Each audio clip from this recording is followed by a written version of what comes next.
hands in the bow stance, 3 planes, circles, silk reeling.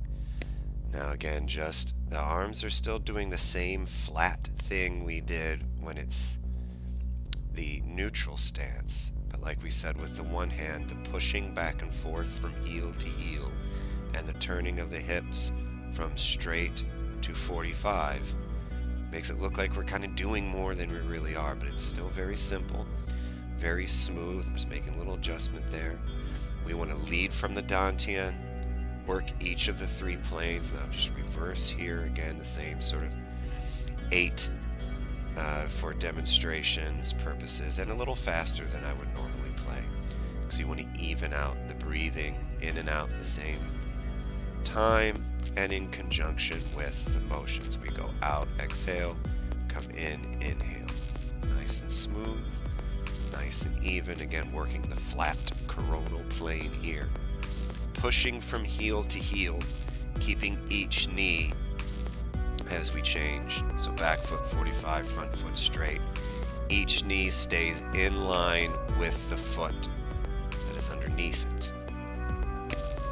The knees aren't really rotating and going all over the place. You need to be very careful with not either buckling the knees in or shooting the knees out to the other side. You want to maintain the architecture of the skeletal structure in such a way that it is one combined unit. Reversing up here. Again, there's still the fist distance between the arms and the body. I'm still playing with a bit of Pong energy, which we haven't gotten too much into yet in this playlist. But again, flat, smooth, round circles, driven by the body, not by the arms and the shoulders moving. And the lower dantian in the lower abdomen is what is guiding everything as we go. Now we're going into the flat plane. You can keep this about chest height. I wouldn't really go shoulder height or above. Anywhere between sort of chest height, a little bit under the clavicles, to about hip height, depending upon health and need and what you're trying to plane.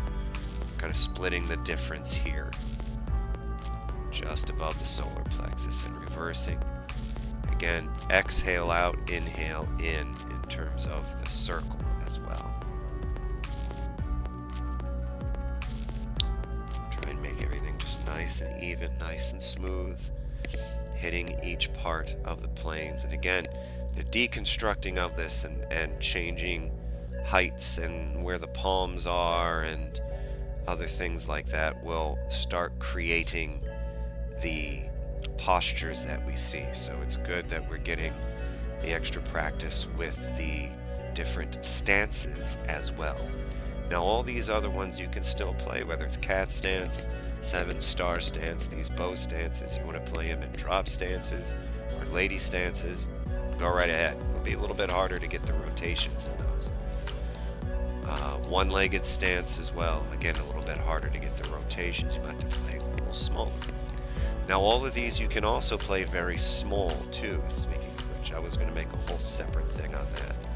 But you can play these in very small circles. Again, it's what you're doing internally in the lower dantian that is driving what's happening externally. So you can make big circles in and only look a little bit outside.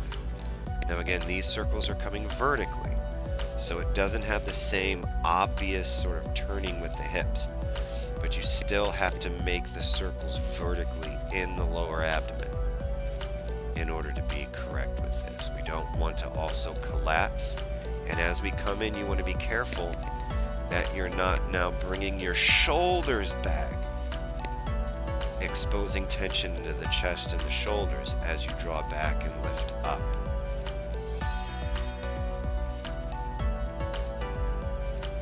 So you don't want to go to the point where now you're feeling tension, you're feeling like a stretch, so to speak, or a way that is now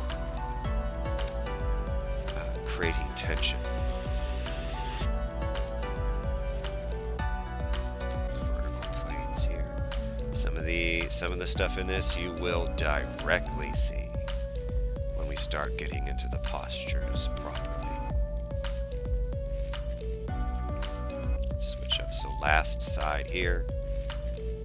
Inhale in, exhale, push out. So combining the breath with the motion as we've talked about before. And again, leading from the lower dantian with the proper structure from the heels of the foot all the way through the top of the head. The same postures we've talked about will apply.